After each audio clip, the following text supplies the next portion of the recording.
84 million people live in Germany.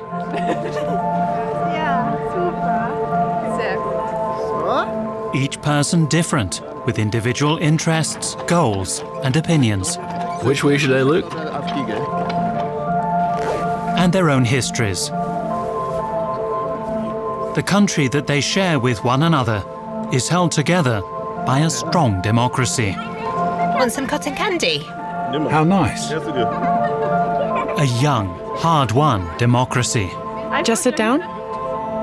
That allows people to say what they think without fear. It wasn't always this way.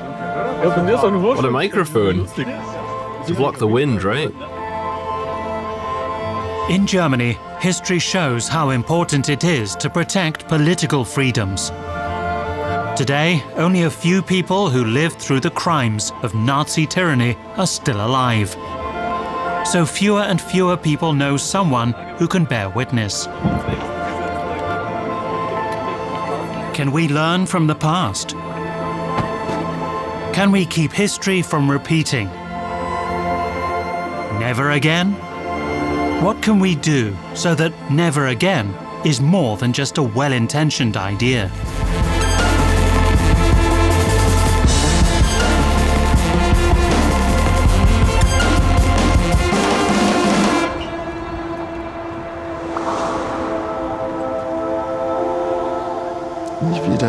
Never again is now. Never again is now. Aber was ist dieses? What is this never again? Nie wieder.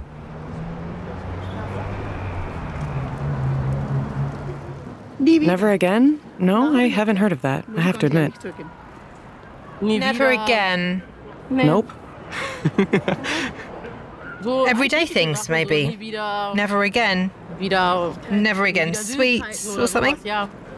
Of course, the term never again means something to me. And I think it's important. Because even today, there are some stupid people who play it down or deny it completely. That's nonsense. For us Germans, it's our duty, actually, to do something if we know it's happening. There are some things we must absolutely never again allow. They never should be repeated. Never, exactly. No other country memorializes its crimes to the same extent. Germany has over 300 official memorial sites and museums dedicated to the Holocaust or Shoah, and more than 100,000 commemorative stumbling stones have been laid in sidewalks here. Commemoration of the victims is firmly anchored in German politics and society. Never again is every day. I think that if you look at Germany from the outside, you can see an incredible discrepancy. We have expressions of solidarity in the political arena, we have big ceremonies, we have a lot of empty phrases, a lot of talk about Jews. And at the same time, when we look at the streets, when we look at universities and schools, we see that anti-Semitism has exploded since October the 7th. An anti-Semitism that is part of our everyday lives. Der zu unserem alltäglichen Leben gehört.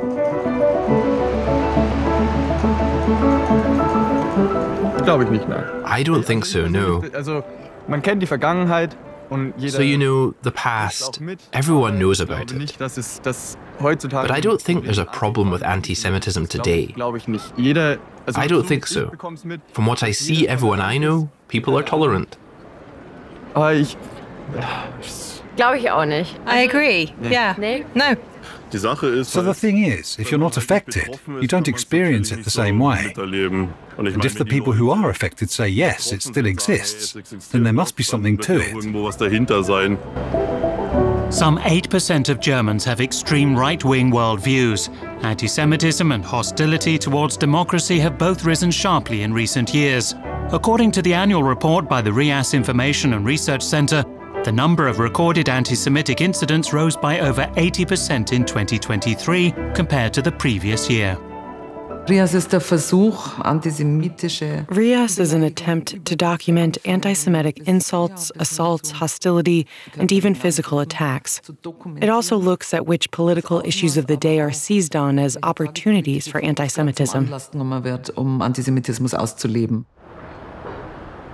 Incidents in Germany have multiplied since the Hamas terrorist attack in Israel. The increase began on the afternoon of October 7th. According to RIAS, over 30 anti-Semitic incidents have been reported across Germany in the months since then. Every day. I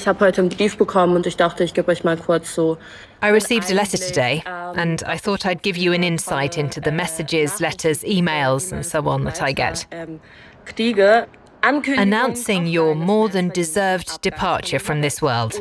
Oh, how you deserve to die slowly. There's no safe place for you here anymore. Himmler was right. You are inferior human waste to be burned. How much do I regret that my ancestors in 1933 to 45 forgot to gas yours in Auschwitz. Got it, Weiler bitch? Welcome to another day in the life of a Jewish activist. Aber das ist alles nur Israel-Kritik. Nicht vergessen. President of the German Union of Jewish Students, Hannah Weiler campaigns against anti-Semitism, especially in Germany's universities. That alone is enough to expose her to hatred and harassment. Mir ist sehr wichtig, immer wieder zu betonen, jüdisches Leben in Deutschland war lange vor dem 7. I need to emphasize that Jewish life in Germany was anything but comfortable long before October the 7th. We grew up with it. We're used to Jewish institutions, synagogues, Jewish schools and kindergartens having to be guarded by the police. It's not that we just carry on and that it doesn't restrict us. It restricts my life. Say if I speak at an event where it's been announced in advance what time I'm going to be there, I can only do it if I know police will be present. But I have a family history that simply won't allow me to give up.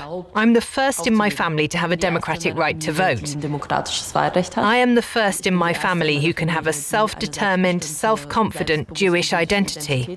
It's absurd for me sometimes when I imagine that as someone who didn't even have a German passport 3 years ago, as someone with this family background, that I can speak for 25,000 young Jews. It is an incredible privilege. Das ist ein unglaubliches Privileg. Sommer kommt. Ich bin 98 in Belarus in Vitebsk geboren. I was born in Vitebsk in Belarus in 1998. My family came to Germany as Jewish refugees in 2005. So I grew up in southern Germany, in Baden-Württemberg, a small town where I was always the only Jewish person in the room.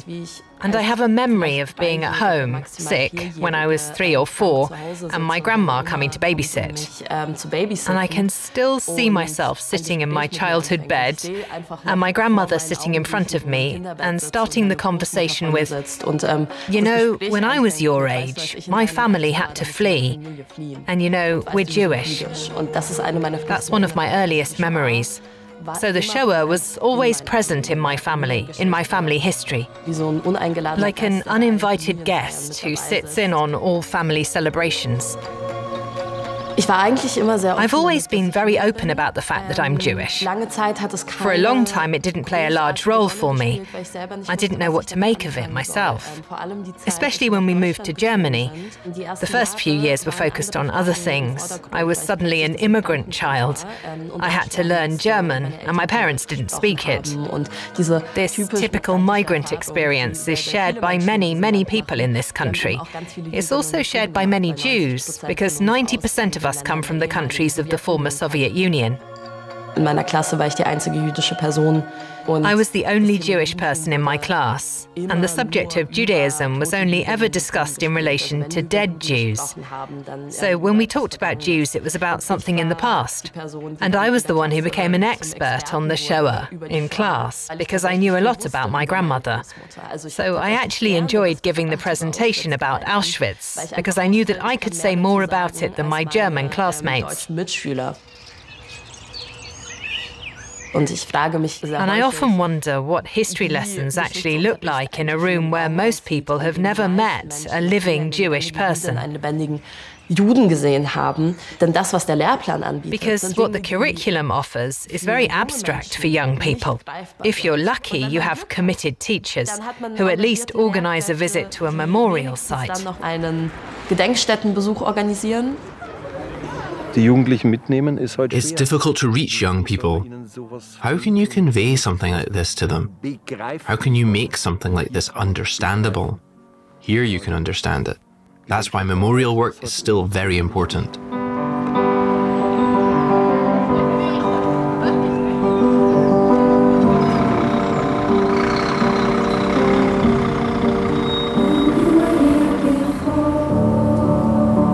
For most young people in Germany, a visit to a memorial site is their first direct contact with National Socialism and the Shoah, an experience that can leave a lifelong impression.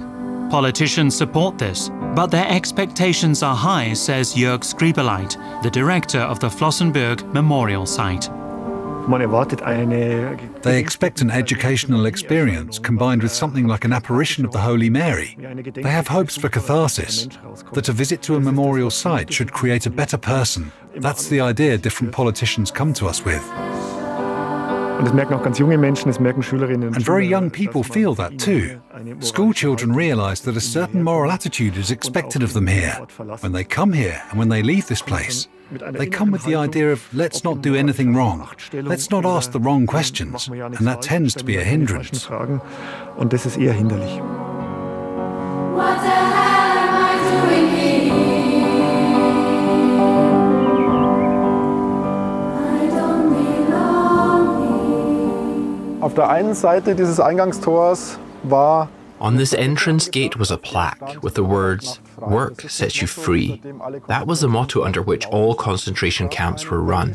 There was a Belgian prisoner, Charles de Keyser, who arrived here and read, "Work sets you free" at the entrance. He thought to himself, I can work as much as I want. They won't let me out of here. So he asked one of the guards what "work sets you free" meant. And the guard said to him, "There's a quarry over there. You'll be working for us 12 hours a day. There will be very little to eat. You'll become very weak very quickly. You'll die working out there. And when you're dead, you'll be free." Memorial site pedagogy often chooses a biographical approach to generate empathy among young people. Es ist ja irgendwie eine große Zeitspanne. A great deal of time has passed since then, and it is relatively difficult for young people to see this time as relevant to them. But at the same time, there is a great deal of interest, and I believe that they understand that this time is still relevant to us today, and I have the impression that this idea is gaining.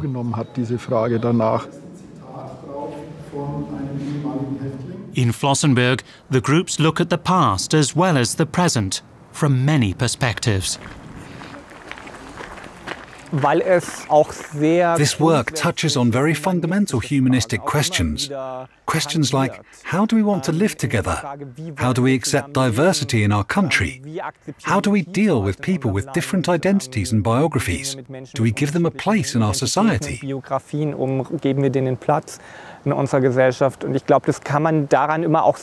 And I believe these questions can be discussed very well using this historical example. Looking at Germany 90 years ago, ideally, we can provide the impetus to delve into these topics, and we are trying to do this by using dialogue in our tours, to a much greater extent in recent years. People are involved, they feel they are being taken seriously, and can express their opinions. And the big project we're working on now is the quarry and its redesign. Starting this year, the Flossenbürg concentration camp memorial will have access to another historical site. The quarry, where concentration camp prisoners were forced to perform extremely hard labour, will be integrated into the memorial's landscape. Planning for a pioneering project called a memory lab is in full swing. Jörg Skribeleit and his team are creating an experimental learning space. After all, the aim of memorial work is not simply to relay information. The hope is that pupils who leave this place will perhaps remember this visit years or even decades later, because there was something special about it. Not because you can recite all the camp commanders of Flossenbürg by heart, but because of the encounter with this place, because what you experienced here left an impression in some way. I forbade my children to go there. because it can cause re-traumatization. It doesn't have to, but it can. Many people say it's too hard, but I don't think so. It was hard for the people back then. For us, it's in the past. But we face it so that we can see what we don't want, what should not happen. I think it's good that we've seen it and that we came with school. You can imagine the whole situation better. It's not just that you learn it at school, you can also feel it a bit when you're in the place where it happened. Everything was still there. Seeing it and letting that sink in, it gives you a different perspective on many things in life. It's a very depressing feeling when you're there, and you know what happened there. It's a feeling that's hard to describe. It's not a nice feeling. The horror that happened there is still present, and you take it in. But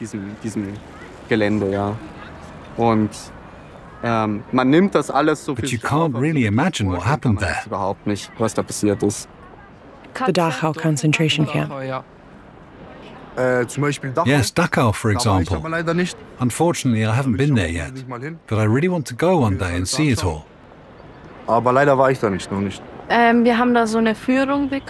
We were given a guided tour, and then we were given a brief explanation of what it was like back then. So that you can see that it was also here and not somehow over there with other people. It happened here in our homeland. Just a few decades ago, memorial site visits were not on the agenda. That did not exist when I was at school, trips to memorial sites. They didn't even exist as places, as memorials. That only came about through grassroots initiatives. Because basically there was resistance from the population, as well as from all the higher levels of government. Institutionalized remembrance at the sites of horror, nobody really wanted that.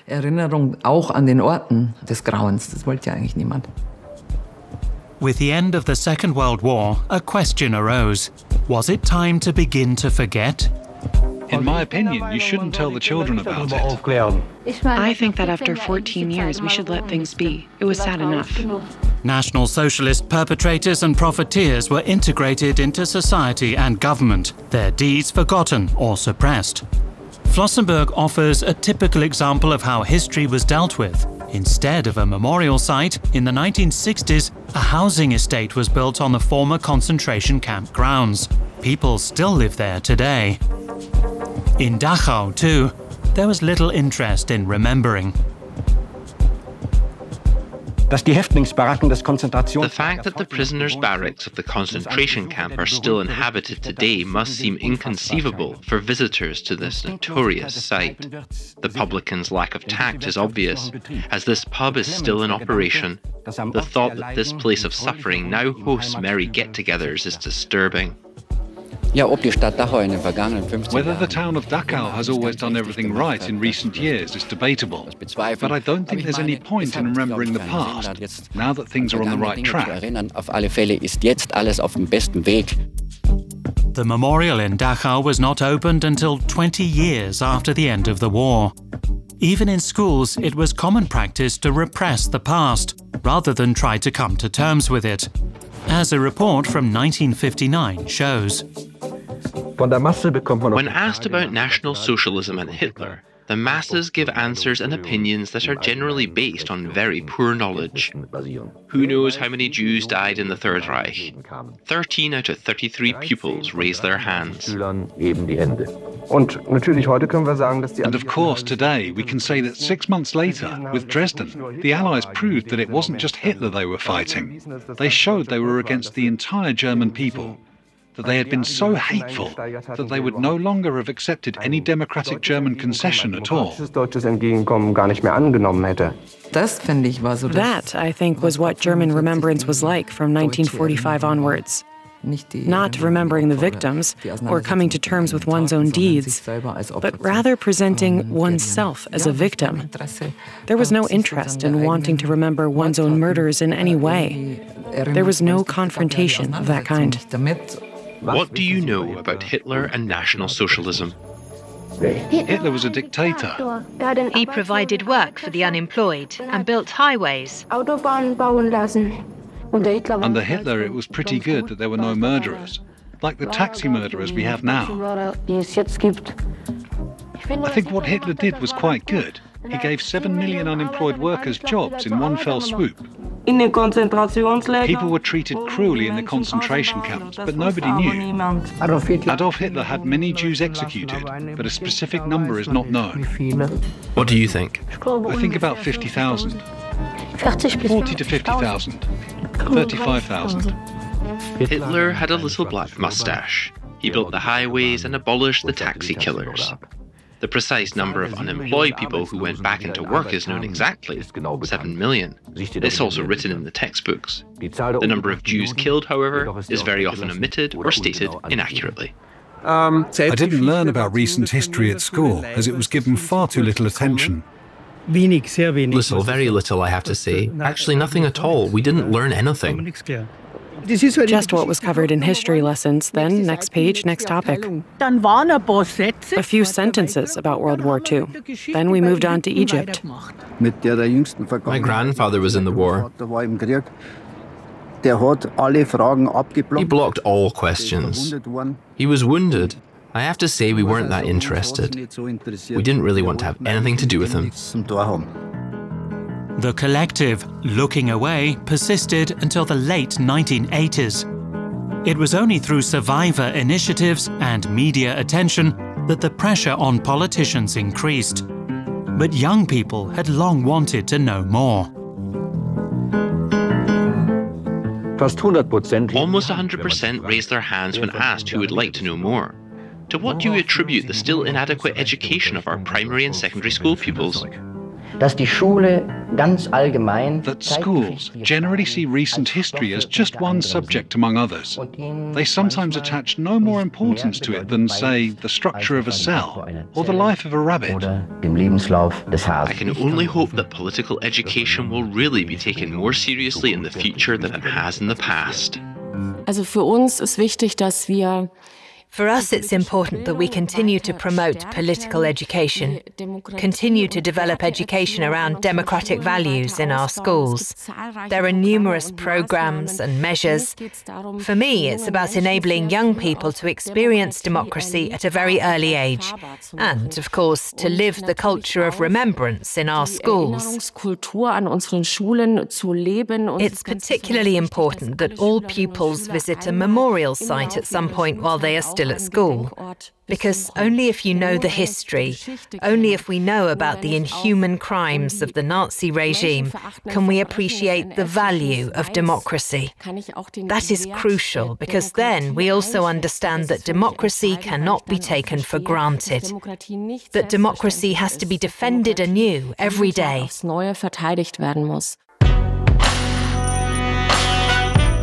Lessons can be learned from history, but which ones are relevant for the present? You have to be able to answer 3 questions. The first is, what does this have to do with me? What does it have to do with my family history? What did my grandfather do? It's not easy, but it has to be done if you want to understand what your responsibility is in the here and now. And neither you nor I have anything to do with the World War or anything like that. And our fathers, our grandfathers and grandmothers, they have nothing to do with it. We have nothing to do with it. The second question is, what does Jewish life look like today? What is there outside these black and white images? What happened after 1945? When you hear Jew, you simply associate it with something totally horrible. And I don't think it should be like that, because these are completely normal people, and I think it's a shame that it always comes into my head as something negative, even though I don't think about it like that, but simply because the past is so bad. And then the third question, what does this mean for my life here and now? What does the history of this country mean? As someone who lives in a democracy, someone who is interested in maintaining this democracy. What do I have to do? What can I do? What do I want to do? Not as something I want to do for the Jews, but what is my active role in this country, in this society, in this democracy?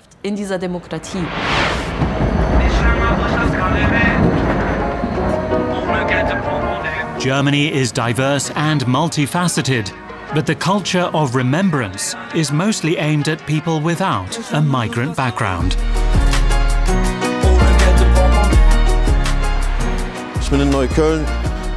I was born and grew up in Neukölln in Berlin, went to school there, played soccer there, got up to mischief with my friends as a teenager. And then later I became more serious. Also meine Eltern sind Ende der 60er Jahre aus der Türkei als ganz klassische Gastarbeiter. My parents came to Germany from Turkey at the end of the 1960s as typical so-called guest workers. And I grew up in a neighborhood between Berlin's Sonnenallee and Karl-Marx-Straße, where there were a lot of immigrants with Turkish-Kurdish roots. But there were also Greeks and Yugoslavs. We had a Jewish neighbor. She was a Holocaust survivor. Also ich erinnere mich an meine Kindheit, wo ich Fußball gespielt habe. I remember in my childhood, when I played soccer, when we went to away games in the district of Lichtenberg, we were always told, there are Nazis there. Please, parents, come with the kids in case something happens. It made you feel unsafe. And that's when I heard the word Nazi for the first time. We were aware of that as children, definitely.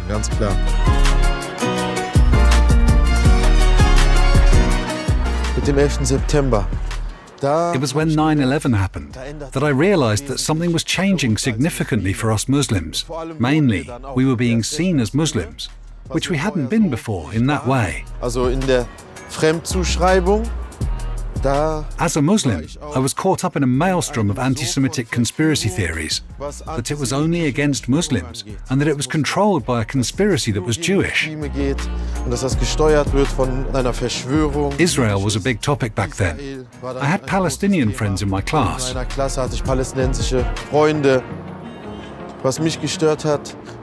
What bothered me were the sweeping generalizations. It made me wonder because I myself had suffered from such sweeping generalizations as a Muslim. And so I started to look into these issues. I started studying politics and became more and more interested in that. Und da habe ich dann auch bewusst zum ersten Mal Jüdinnen. And that's when I decided to get to know some Jewish people for the first time and had conversations with them. Then I quickly got involved in exchange programs and dialogue initiatives. Bin ich dann da irgendwann reingeschlittert und I just kept doing that. Nie wieder rausgekommen aus dem Thema. Dervish Haizachi has been chair of the Kreuzberg Initiative Against Anti-Semitism, or KIGA, since 2011. With its political education programs, KIGA works to enable perspective shifts, create empathy, and promote tolerance for different opinions. The team works with pupils, teachers, and Muslim communities to reach groups that are otherwise rarely heard.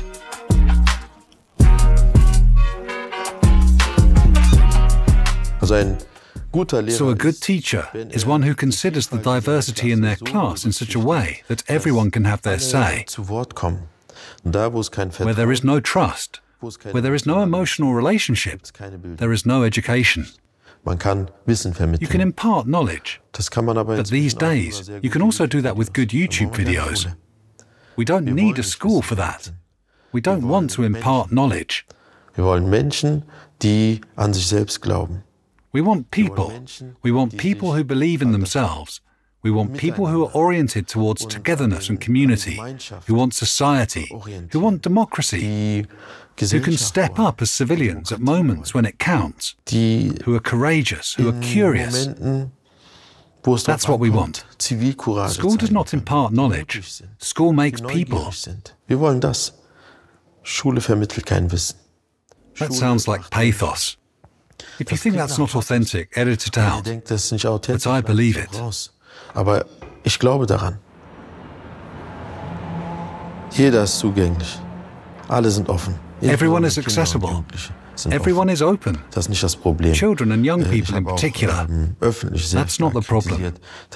I have publicly criticized very strongly what some experts said after October 7th. That these children have closed world views. That is factually wrong. Children do not have a closed world view. They can't, because they are still in the development phase. They are super open. They are provocative, maybe even stupid sometimes. But they are not ideological. They don't have a closed, fixed world view. They are open. And if you don't accept this truth, you don't seize this opportunity. That's a pity.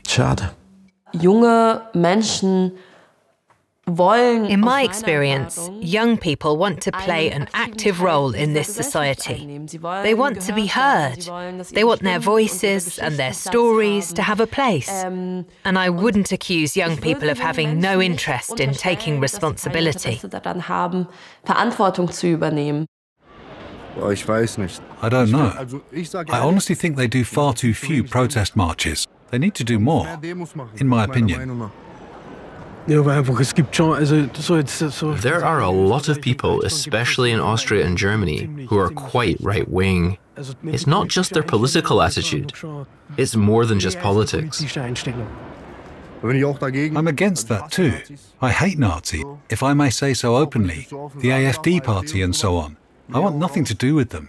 I hate the AfD, and I also hate anyone who is against foreigners. I just hate people like that, Nazis and stuff like that. They're not for me. It's the SPD and the Greens too, not just the AfD party. People are voting for the AfD because the parties in power are pursuing bad policies. Unfortunately, anti-Semitism and racism still exist. That's why I think it's good that all the demonstrations against the right are taking place again. I was at the one in Munich. So I would actually disagree, because the problem is not primarily the AfD party, but what has made the AfD so strong. In my opinion, it's the failure of the current government. I am not at all in favour of what the AfD is doing, but they went about it in the smartest way. They looked at what the young people are doing. Where do I have to attack to get them on my side? Where can I convince them? And unfortunately, the other parties simply weren't there yet. A willingness to listen and providing an opportunity to participate strengthens interest in a given topic. The Flossenbürg Memorial wants to make use of this in its educational work. We're not going to give you guidelines. You can discuss with each other. Spaces for discussion are created in workshops. We're currently running an educational program called What Are You Doing? It's a simulation game. We discuss civil courage and different actions that could be taken during the Nazi era through the lens of a death march that went through the Czech Republic. The news spread quickly through the town. The people coming to the station hear coughing and whimpering from the carriages, many different voices in different languages, and in between, repeated loud commands in German. It's not clear how long the train will stop here. So with the information you have, what would you do? Don't speak as the person you are, but as the person you're playing. The person here on this piece of paper. So you are seeing it all through the eyes of another person. Have you decided, or are you still debating? Then try to finish within the next minute.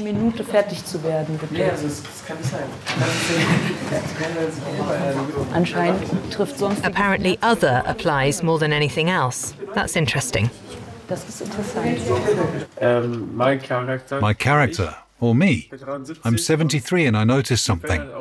I'm looking out of my window with binoculars and I just observe it and want to talk about it. And that's why I first have to see what it is, what's going on, and whether I can intervene somehow at 73.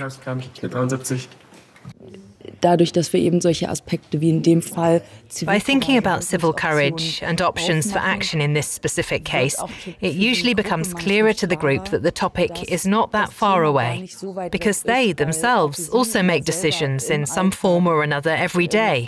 What do I do? How do I deal with situations when something doesn't suit me? And these are situations that we can address in a completely different way here. And that's why I have the impression that it does something to them. Das macht was mit ihnen, ja. The train stops overnight in Rostoki. The station master delays the onward journey, valuable hours in which to take clear action.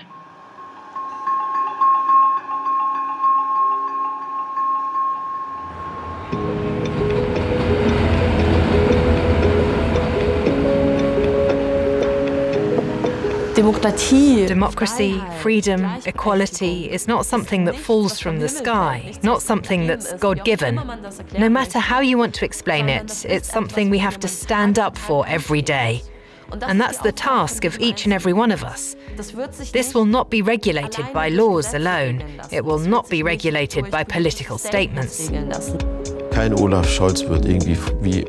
Olaf Scholz won't give a big speech like Ernst Reuter and say, "People of the world, look." So these big stories don't happen. But it doesn't have to be a big story. In fact, in my opinion, and I'm absolutely convinced of this, it's the small things that work, that lead to the big things. Each of us has a responsibility to ensure that this country remains a democracy, that all people can feel safe in this country, that we can all live self-determined lives, that we're not exposed to inhuman ideologies. That's what I want from individuals. Not for people to look around for someone else to blame for the fact that they aren't doing well. It's not who is to blame for the fact that there is anti-Semitism in Germany, but rather that we should start with ourselves and ask, how can I contribute to making this country a better place? Was I not taught it at school? But now I have the feeling that something is wrong. Then get up and act. Go to demonstrations if you think racism is a problem. Ask your neighbors who have Sudanese roots, for example, or a Turkish background. Ask them, how are you? I want to get to know you.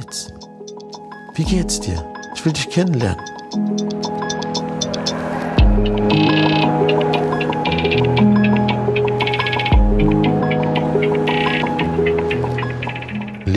Life is encounter. That's not a quote from me, it's from Buber. Und darum geht's. And that is the point. Das heißt, in other words, we don't create encounters in order to break down prejudices, but we create encounters because that's what it's all about. Vorurteile. Prejudices prevent encounters. They make it impossible. In other words, we have to fight prejudice so that encounters can take place.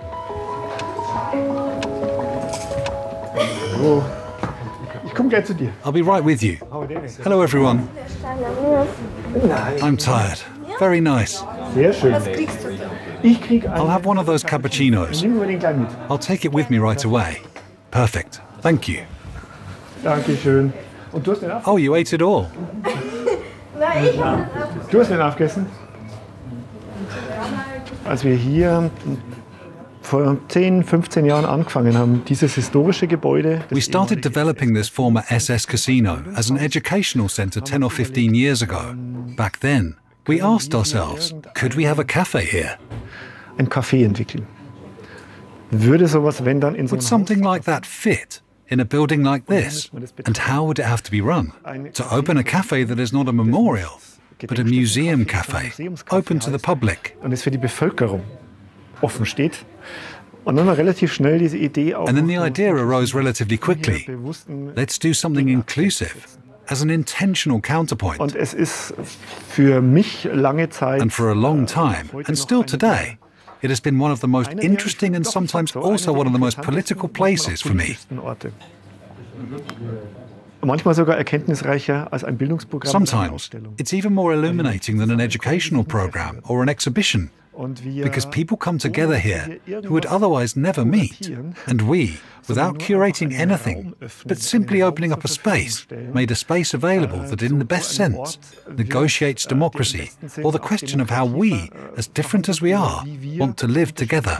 And it's great. And I don't think remembrance work can have a greiter goal. Erinnerungsarbeit gar nicht formulieren. And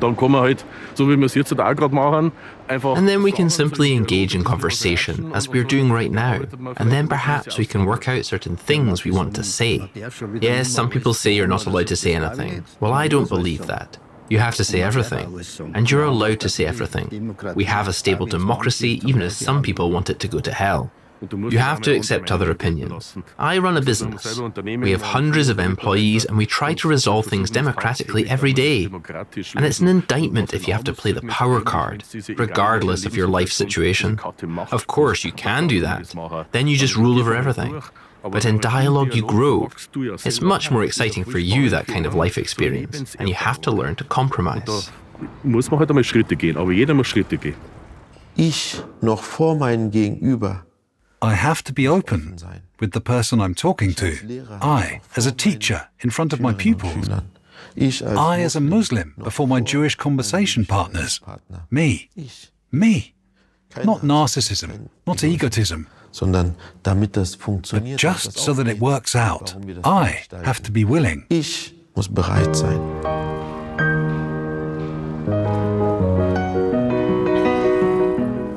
This never again is worth nothing if it's not linked to the present. Remembrance politics are worth nothing if it means I praise the commemorative stumbling stones, but the next day I couldn't care less how Jews live in this country. Never again is a call to action to fight against anti-Semitism. That's our understanding. And of course it goes hand in hand with fighting for democracy, fighting against racism, fighting against human rights violations of any kind. Because we also need to understand anti-Semitism is not just a threat to Jews. Of course, it's first and foremost a threat to us, but at the end of the day it threatens our democratic coexistence. There is not one lever, one screw to change this. We know that this is complex and complicated, and that it takes time.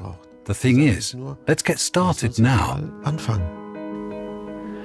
And if we want to preserve our democratic order, then our children simply have to learn what dictatorship is. Otherwise, we will lose the future. And that's why we can't afford not to be firm on this point.